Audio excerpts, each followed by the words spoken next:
Japão, 1945. Uma bomba demonstra o poder extraordinário da fissão nuclear. Esse mesmo poder está agora sendo utilizado com propósitos pacíficos, mas continua potencialmente perigoso. 1979. Um acidente em 3 Mile Island, na Pensilvânia, provoca a fuga de milhares de pessoas. 1986. Uma explosão e um colapso total em Chernobyl, na Ucrânia, causam pânico por toda a Europa. As usinas nucleares em todo o mundo deveriam se tornar mais seguras. Mas em 2011, a usina nuclear de Fukushima é abalada primeiro por um terremoto e depois um imenso tsunami. O Japão está prestes a entrar em outro pesadelo de radiação, enquanto o mundo é lembrado de seu pacto de duplo sentido com o átomo. Desastres não acontecem simplesmente. Eles são provocados por uma cadeia de eventos críticos. Veja as informações e a contagem regressiva dos segundos finais antes do desastre. Segundos fatais. A usina nuclear de Fukushima. Norte do Japão, 11 de março de 2011, 2h46 da tarde.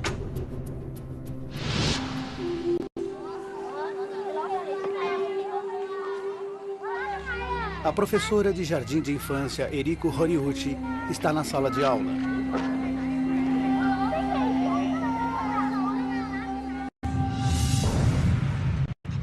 O lugar todo começa a tremer.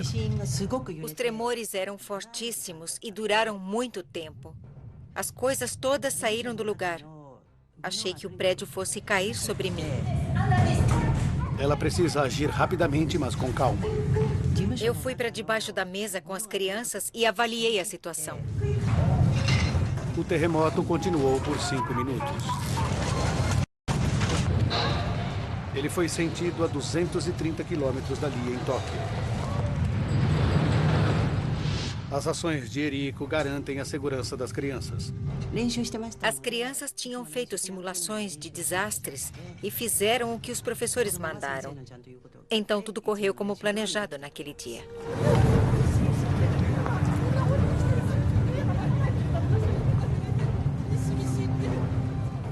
Arranha-céus foram sacudidos e prédios desabaram.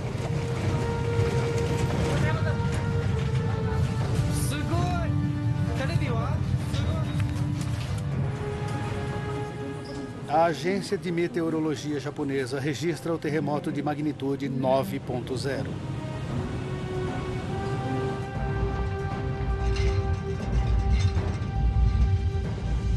É o terremoto mais forte já ocorrido no Japão.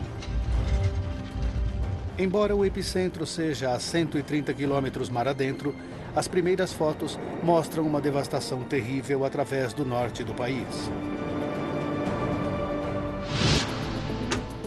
2h53 da tarde. No centro de Tóquio, o especialista em comunicações Kenichi Shinomura apressa-se para o centro de crise secreto do primeiro-ministro. O terremoto é tão grande que fica claro que haverá um grande desastre humanitário. O governo imediatamente convoca uma reunião de emergência. Devido à enormidade do desastre, meu instinto me dizia que o governo central teria de tomar sua própria iniciativa para agir, em vez de esperar pelos governos locais. 5 usinas nucleares do Japão estão na zona do desastre. Fukushima é a maior, fornecendo energia para todos os lares de Tóquio. A equipe do primeiro-ministro não tem ligações diretas com as usinas. Todas as informações da operadora da usina, TEPCO, passa pela Agência Reguladora Nuclear do Governo, dirigida por Yoshinori Moriyama. Logo depois do terremoto, nós recebemos informações da usina nuclear de Fukushima, de que nós estávamos sem energia. Fukushima está apenas a 178 quilômetros do epicentro do terremoto.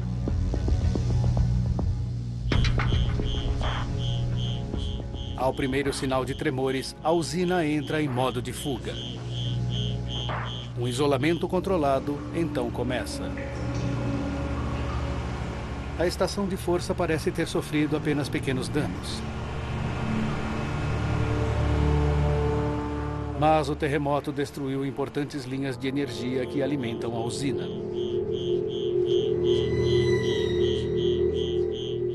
Fontes de energia emergenciais são acionadas para que o isolamento possa continuar em segurança.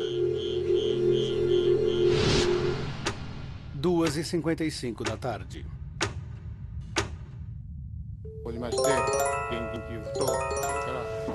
Um aviso de tsunami é transmitido para todo o país. Todo o norte do Oceano Pacífico agora está em alerta, incluindo a usina de Fukushima.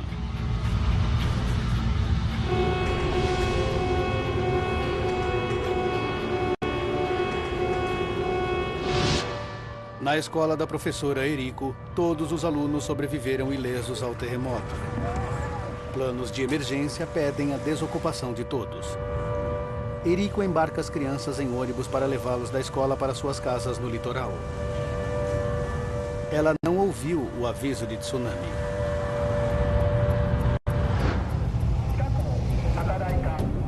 Em Fukushima, os trabalhadores também foram retirados. Uma equipe principal, os 50 de Fukushima, fica para trás para enfrentar o tsunami. 13h26 da tarde. Por todo o litoral japonês, câmeras ao vivo mostram imagens do tsunami vindo em direção à Terra.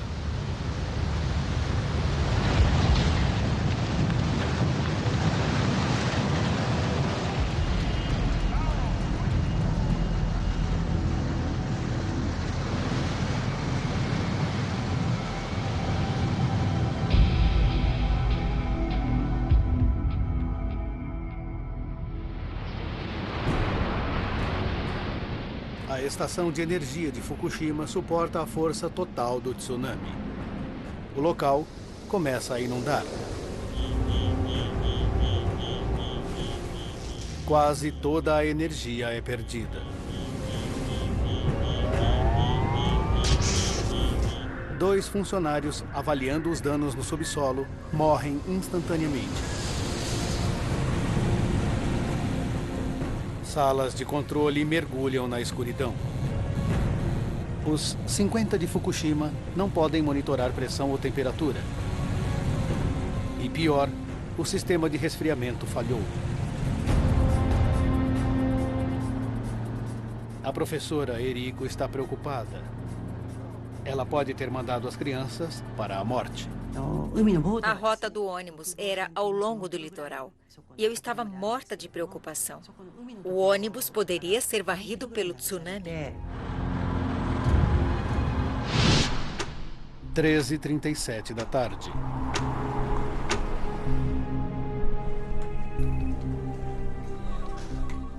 O primeiro-ministro Naoto Kan chega ao centro de crise de Tóquio e toma conhecimento de que a usina de Fukushima perdeu toda a sua força. Especialistas em usinas nucleares são trazidos para informar ao primeiro-ministro. Mesmo os especialistas não podiam decidir o que deveria ser feito, porque isso estava totalmente além do que podiam prever.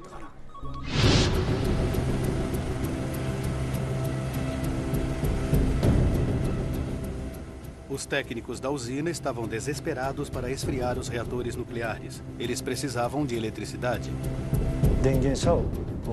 Precisávamos colocar em estado de prontidão os geradores móveis. Esse era o nosso último recurso.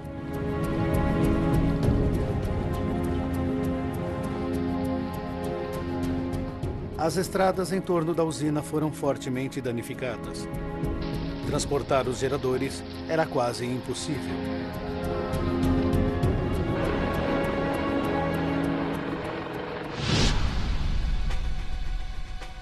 Seis e 8 da noite.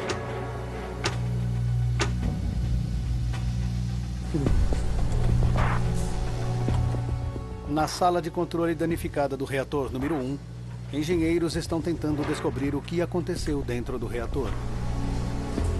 Eles se voltam para o uso de conjuntos de baterias e baterias de carros para acionar instrumentos, possibilitando fazer leituras. Os níveis de radiação estão começando a subir. Os 50 de Fukushima vestem roupas contra a radiação e respiradores para se protegerem. Seus instrumentos também revelam que a pressão está subindo dentro do reator. Eles precisam encontrar um meio de baixar a pressão.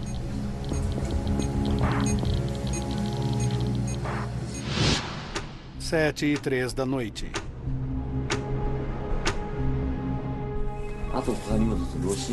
As notícias são passadas ao primeiro-ministro e ele declara estado oficial de emergência nuclear. Eu ouvi o primeiro-ministro dizer repetidamente, quase para si mesmo, isto é realmente grave. Ações decisivas são necessárias, mas há muito pouca informação para se trabalhar. Eles não têm leituras em tempo real e não há comunicação direta com os técnicos na usina. Ainda assim, os consultores científicos acreditam ter uma solução para evitar o aumento de pressão dentro do reator. A pressão dentro do reservatório de contenção precisa ser mantida baixa o tempo todo para poder liberar a pressão a uma válvula. Se for aberta, a pressão sairá. Os consultores do primeiro-ministro recomendam que as válvulas sejam abertas para liberar o vapor na usina. Os técnicos sêniores se opõem ao plano. Eles temem que, se o vapor for descarregado, materiais radioativos poderão escapar para a atmosfera. Mas, sob ordens, os 50 de Fukushima tentam localizar as válvulas de segurança. Com apenas tochas para guiá-los, encontrar as válvulas não é tarefa fácil. E os contadores Geiger revelam que a radiação está aumentando. Pode ser porque o reator rachou durante o terremoto.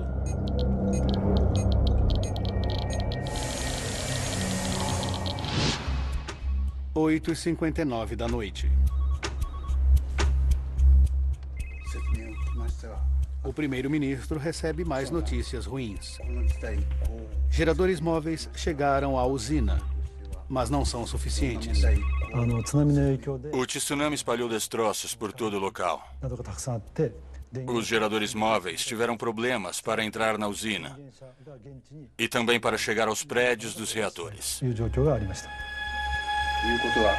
Os cabos para os reatores são curtos demais. A usina ainda está sem eletricidade.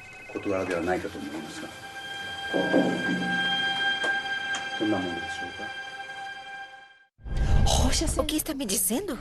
A 8 quilômetros da usina de Fukushima, Eriko Horiuchi e seu marido estão ansiosos. Houve boatos sobre vazamento de radiação e sobre a usina estar com problemas. A partir daí, comecei a me sentir inquieta.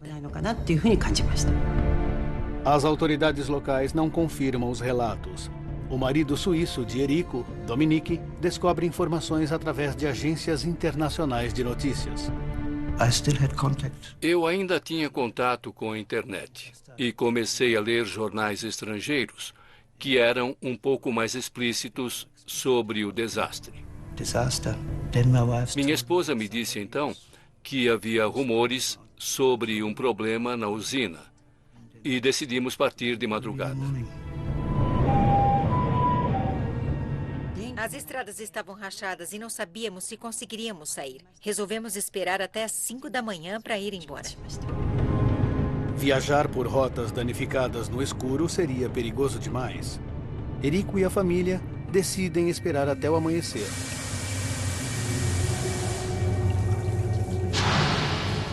Na usina de Fukushima, a pressão sobre o reator número 1 está tão alta que os funcionários temem que haja uma explosão. Eles ainda não localizaram as válvulas de descarga da pressão.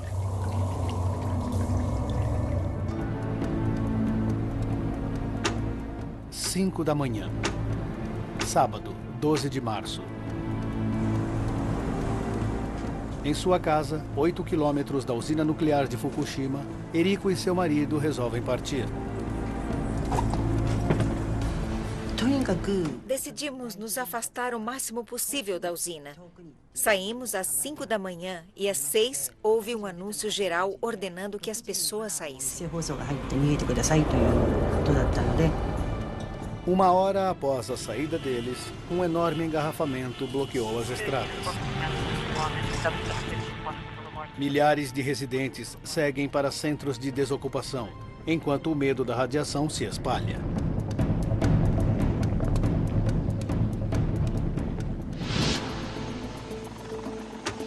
Sete da manhã.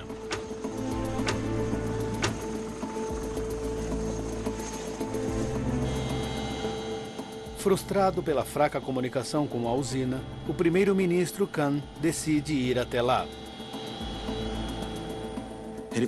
Voamos por quilômetros e quilômetros e o cenário era o mesmo até onde os olhos alcançavam. A terra estava coberta pela água do mar e não se podia dizer onde a terra terminava e onde começava o mar.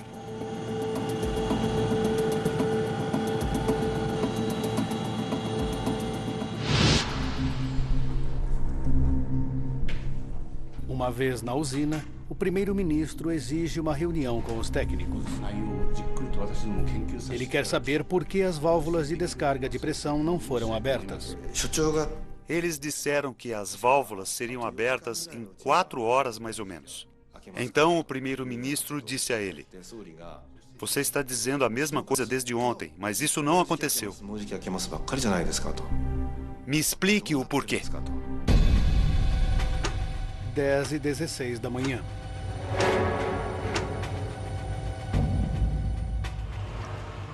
Encontrar as válvulas certas no escuro com altos níveis de radiação é muito perigoso. Um trabalhador já foi levado para o hospital, sofrendo de alta exposição à radiação. E quando eles encontram as válvulas, a perda de energia faz com que seja extremamente difícil abri-las. Elas são geralmente operadas por maquinaria pesada que acionam a linha de alimentação de eletricidade. Os 50 de Fukushima tentam fazer o serviço com baterias de carros e força bruta.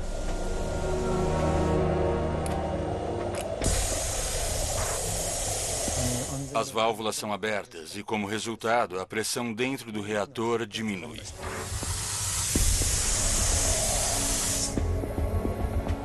Os técnicos da usina agora acreditam que o reator número 1 estará seguro até que possam conectar a linha de alimentação de energia e começar o esfriamento novamente. Mas os níveis de radiação continuam a subir. Os engenheiros esperam que seja porque acabaram de liberar vapor radioativo ao abrir as válvulas. Mas isso pode indicar que o reator de 15 centímetros de espessura esteja rachado e que um derretimento do núcleo causou o escapamento de combustível do reator. O perigo está longe de acabar. 13h36 da tarde. Um grande tremor após o terremoto sacode a usina. A usina reportou que foi sentido um tremor forte. Quase imediatamente, o prédio que abriga o reator número 1 explode.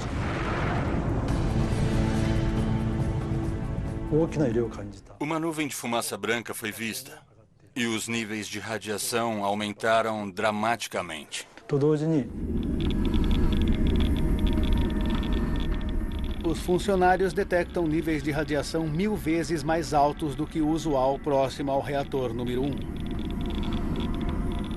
Poderia ser outro sinal de que o reator está danificado e vazando. Outros reatores também mostram sinais de tensão. Nós percebemos que houve danos às outras unidades de reatores. A primeira, a segunda e a terceira unidades estavam em condições precárias. 11 da manhã. 2 dias mais tarde.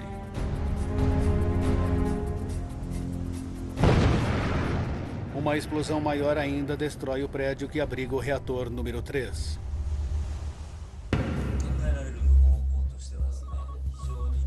A explosão era exatamente o que o primeiro-ministro temia. Minha sensação era de desespero. O primeiro-ministro levantou a voz para os especialistas e disse: "Vocês me asseguraram que não haveria uma explosão. Por que aconteceu?" Ele teme uma dispersão de radiação catastrófica. Um temor partilhado pelo resto do mundo que segue os eventos ao vivo pela televisão. Em poucas horas, os níveis de radiação da usina começam a subir ainda mais. Os 50 de Fukushima ainda não controlam os reatores. O primeiro-ministro Kan é forçado a encarar algumas duras verdades em uma transmissão de TV ao vivo. O risco de mais vazamento de material radioativo está aumentando.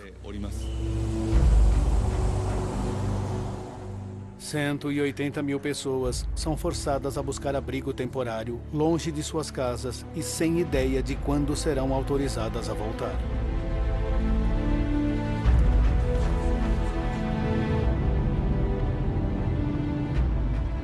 Eriko está a 80 quilômetros da usina, mas o seu medo é tanto que ela quer se afastar ainda mais.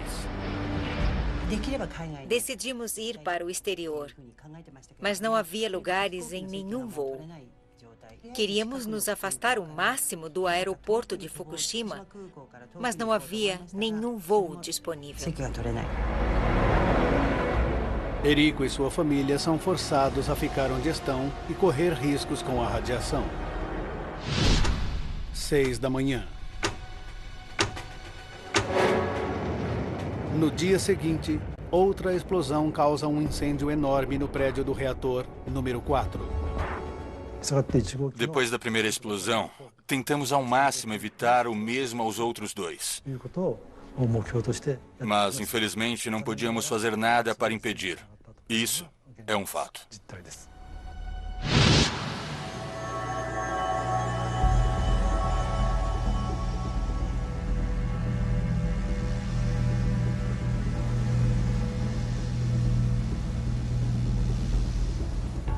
Quando o incêndio acaba, o vapor que sobe do prédio número 4 sugere que hastes de combustível em piscinas abertas de resfriamento podem ter superaquecido, levando a um maior vazamento de radiação ou a um derretimento, uma catástrofe total. Os técnicos da usina precisam inundar as hastes com água para esfriá-las. Helicópteros Chinook são chamados para jogar a água do ar. Eles usam água do mar que corroerá o maquinário, incapacitando os reatores para sempre. Mas os ventos altos tornam impossível direcionar a água eficientemente, e os níveis de radiação sobre o local são tão altos que os esforços devem ser abandonados.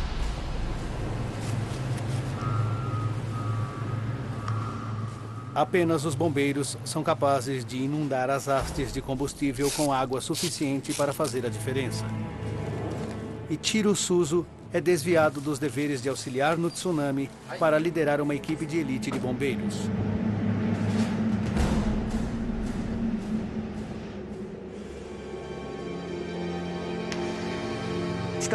Quando cheguei a Fukushima, minha vontade era corresponder às expectativas do país.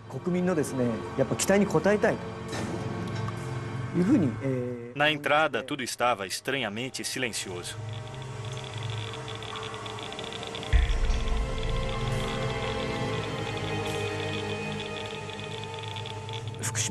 O interior da usina de Fukushima realmente parecia algo de um filme de monstros. Suzu e sua equipe enfrentaram os perigos e passaram dias jogando água nas piscinas de combustível usado no local. Ele usa 2 roupas contra a radiação para protegê-lo da nuvem radioativa. Eu estava usando as roupas protetoras às 7 horas e estava extremamente quente, tanto que o suor estava pingando do filtro da máscara de respiração no chão. Foi um inferno. Eu não podia beber água nem ir ao banheiro. Foi incrivelmente estressante. Enquanto Ichiro Suzu e sua equipe lutam para manter o controle em Fukushima, a água que eles borrifam na usina está levando a radiação para o oceano.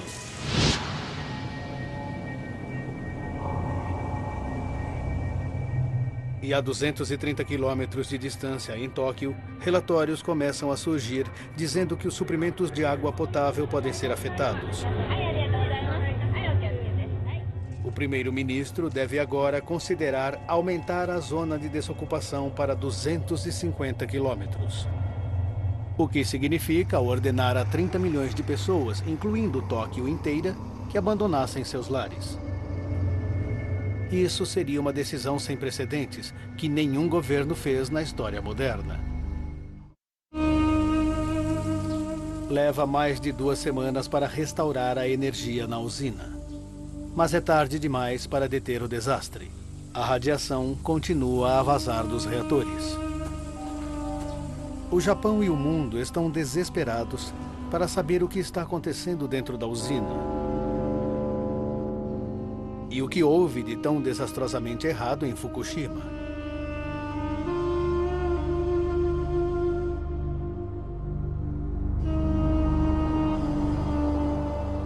Dias depois do tsunami, investigações oficiais já são feitas. O governo japonês convida o órgão fiscalizador de energia nuclear das Nações Unidas para visitar o Japão. Eles trabalham juntamente com os especialistas japoneses em energia para reunir informações sobre como lidar com a crise contínua em Fukushima e como assegurar que isso jamais aconteça novamente.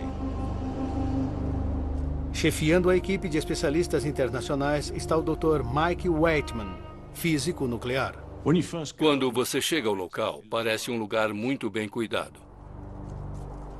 Então você para e observa os prédios dos reatores. Apenas pelas fotos, não se tem ideia da profunda devastação que ocorreu no local. 3 dos 6 reatores de Fukushima estão além de qualquer reparo. Mas, como todas as usinas nucleares, Fukushima foi projetada com segurança em seu núcleo. A ameaça de acidentes como 3 Mile Island e Chernobyl estão sempre presentes. E no Japão, terremotos e tsunamis são uma ameaça constante. Em Fukushima, muros para contenção do mar protegem a usina das ondas do tsunami. E os reatores são construídos na rocha dura para protegê-los de danos causados por terremotos. Como um dispositivo de segurança, geradores de emergência estão preparados para manter o local em funcionamento, caso a energia seja cortada. Todas as medidas de segurança não foram suficientes para proteger Fukushima.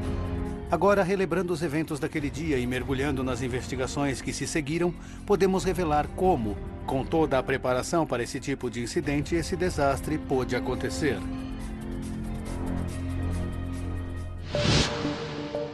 Mike Waitman examina as defesas de Fukushima para entender o que saiu tão catastroficamente errado. Ele encontra falhas cruciais no desenho original da usina. Ele suspeita de que os projetistas estavam mais preocupados com a ameaça de um terremoto do que com os perigos suscitados por um tsunami. Quando os reatores 1 a 4 foram colocados na década de 1960, os engenheiros diminuíram o local onde foi construído em 25 metros, pois isso lhes permitia ancorar os prédios dos reatores no leito de rocha sob a usina.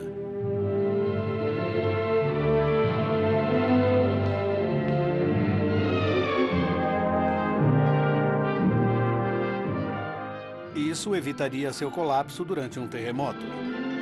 Mas o local ficou vulnerável a tsunamis.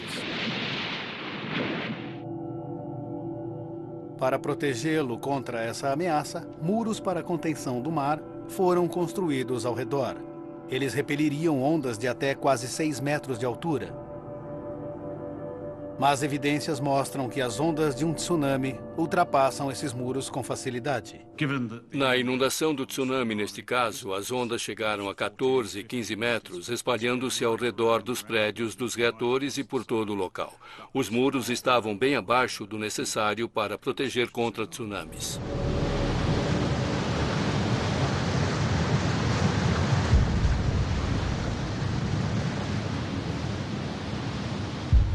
Um funcionário gravou em vídeo o momento do impacto.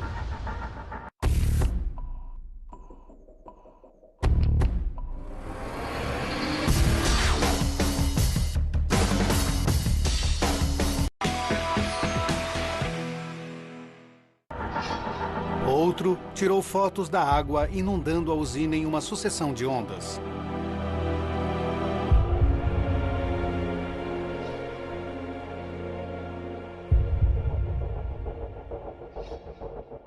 Os muros contra tsunami eram baixos demais.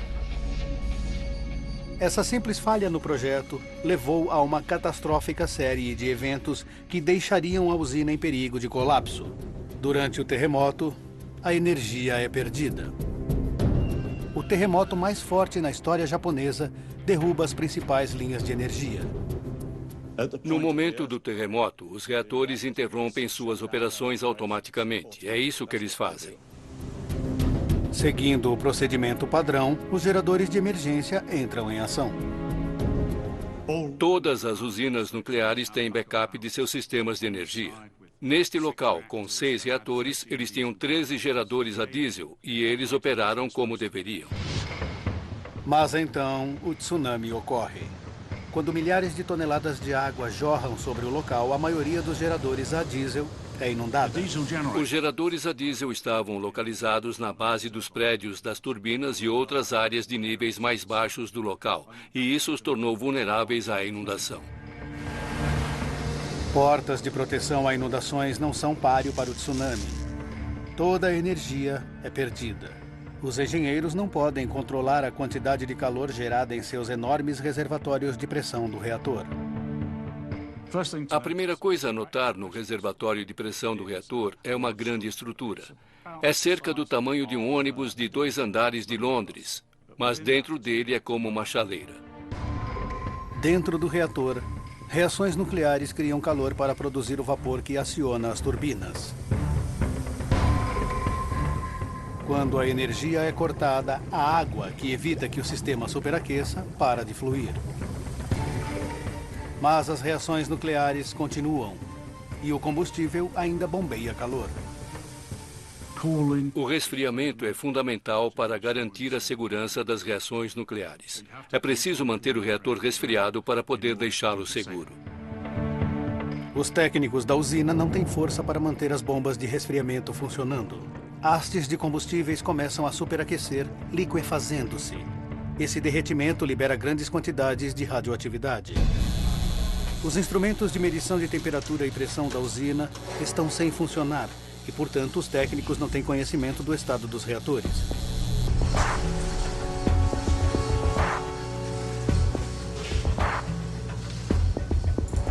Eles precisam, então, improvisar uma resposta de emergência. Mesmo quando estivemos lá 10 semanas depois, o número de carros espalhados pelo local era enorme. Eles estavam tentando retirar as baterias dos veículos e usá-las para ligar os instrumentos para ver se poderiam obter alguma leitura do que estava acontecendo nos reatores.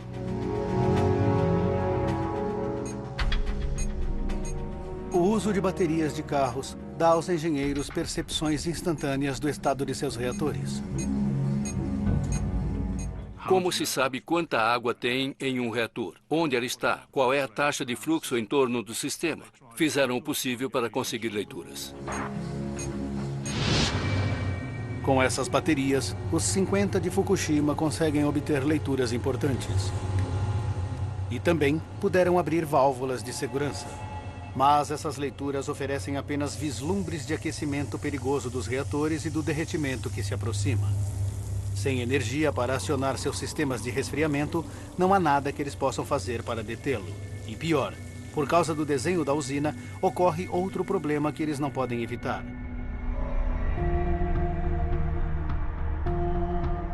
Waitman acredita que o desenho ultrapassado dos reatores levem diretamente a 3 explosões no local.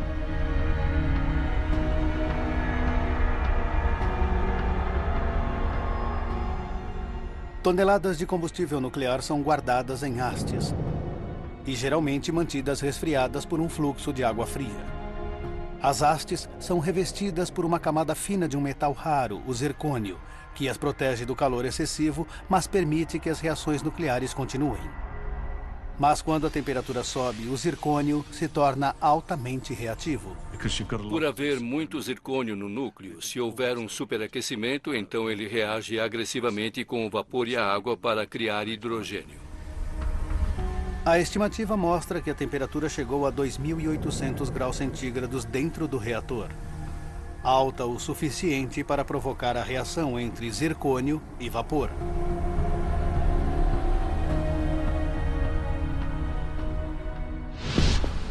Enquanto o hidrogênio altamente inflamável aumenta perigosamente, os técnicos o descarregam na estrutura de concreto que rodeia o reator.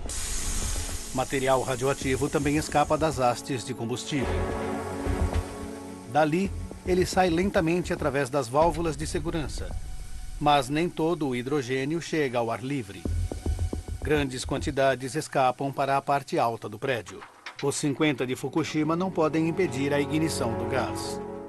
Havia equipamento quebrado. Bastou um pouco de energia para provocar uma centelha.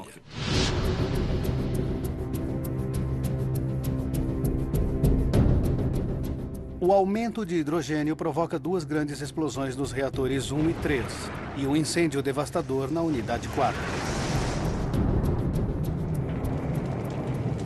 Isso causa ondas de choque por todo o mundo.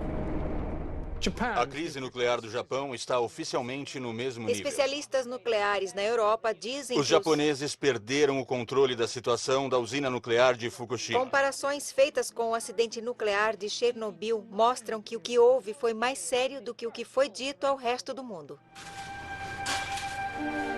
O pânico se espalha sobre a extensão da radiação, enquanto comparações com Chernobyl trazem de volta lembranças de radiações nucleares em escala global.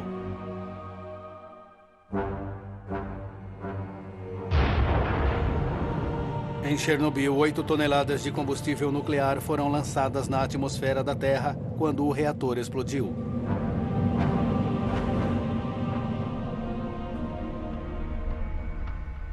Mike Waitman reavalia a extensão da radiação liberada em Fukushima para ver se é comparável ao incidente de Chernobyl. As pessoas observaram a comparação entre Fukushima, Daiichi e Chernobyl. E, de fato, foi só 1/10 da radiação que foi liberada. Não se espalhara tanto.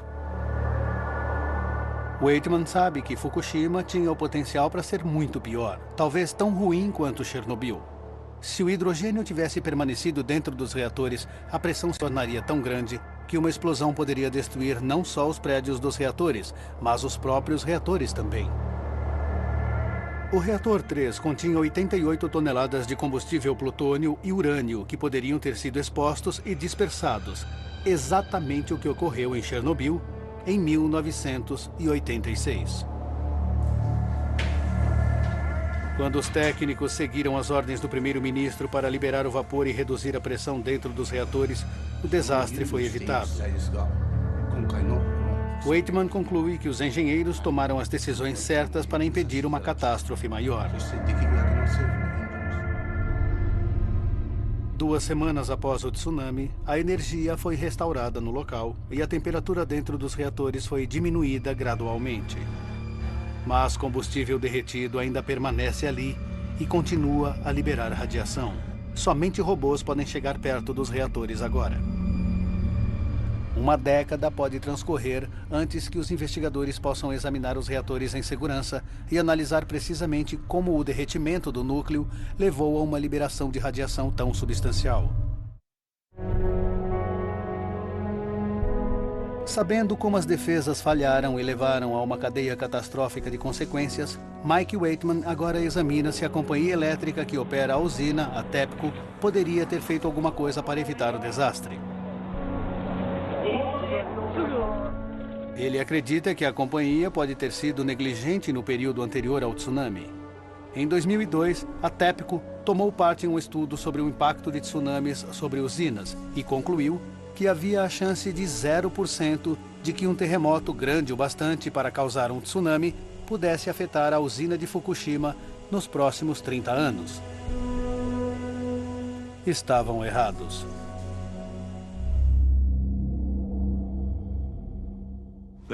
Eles não trataram dos riscos do tsunami muito bem. Não se pode subestimar eventos naturais raros e deve-se levá-los em consideração nos projetos. A TEPCO afirma ter tomado medidas de segurança apropriadas, levando em conta todas as informações conhecidas. Mas eles dizem que a escala do tsunami foi além de qualquer coisa que pudessem ter previsto e que desde o acidente eles fizeram tudo para estabilizar os reatores.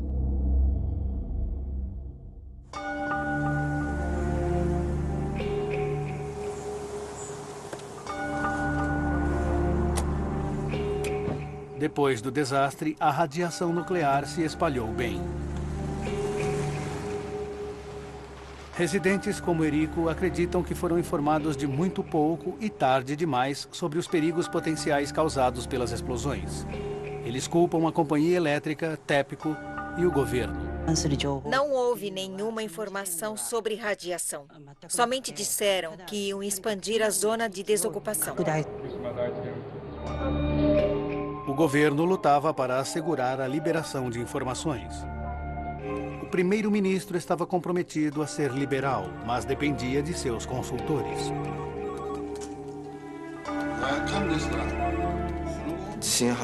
Imediatamente após o incidente, o primeiro-ministro perguntou aos especialistas o que acham que vai acontecer a Fukushima agora. Nenhum deles deu uma resposta clara. A única coisa que disseram foi que uma explosão de hidrogênio não iria acontecer devido ao projeto da usina. E pensamos, se não acreditarmos no que eles dizem, em quem acreditaremos? Os especialistas do primeiro-ministro tinham poucos detalhes à sua disposição devido às poucas informações da TEPCO. O que as pessoas com ligação com a usina nuclear de Fukushima, tais como a TEPCO, realmente sabem? E elas partilham suas informações com o governo? O primeiro-ministro Naoto Kan estava envolvido em eventos além de seu controle. 5 meses após o tsunami, ele foi forçado a renunciar. E não havia sinal do fim do desastre de Fukushima.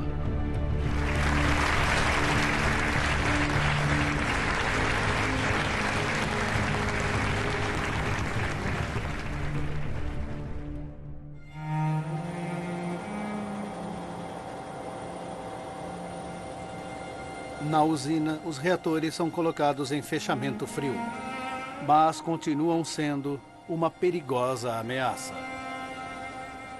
É claro que o incidente ainda não está sob total controle e pode levar alguns anos até que tenhamos acesso total. Apesar disso, sabemos o suficiente para avançar como comunidade mundial para aprender lições de Fukushima. Algumas nações decidiram que há apenas uma lição a aprender. Em maio de 2011, 2 meses após o desastre, a Alemanha decidiu parar com seu programa nuclear e concentrar-se em suas finanças para pesquisas de fontes de energia renovável. A Suíça e a Itália seguiram o exemplo. O Japão conta com a energia nuclear para 30% do uso de sua energia. Sem eletricidade sendo gerada em Fukushima, Tóquio experimenta falta de energia regularmente. O novo primeiro-ministro compromete-se a continuar o programa nuclear do país. Em Fukushima, os funcionários que ficaram para lutar para controlar a usina e bombeiros como Ichiro Suzu, os verdadeiros heróis desse acontecimento, foram liberados 100% pelos médicos. Mas é provável que leve alguns anos para sabermos de todas as consequências. A professora Eriko jamais passou do aeroporto. Ela agora mora em um apartamento com a família a 80 quilômetros da usina.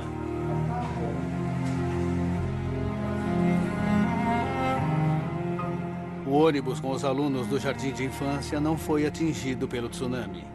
Todas as crianças sobreviveram.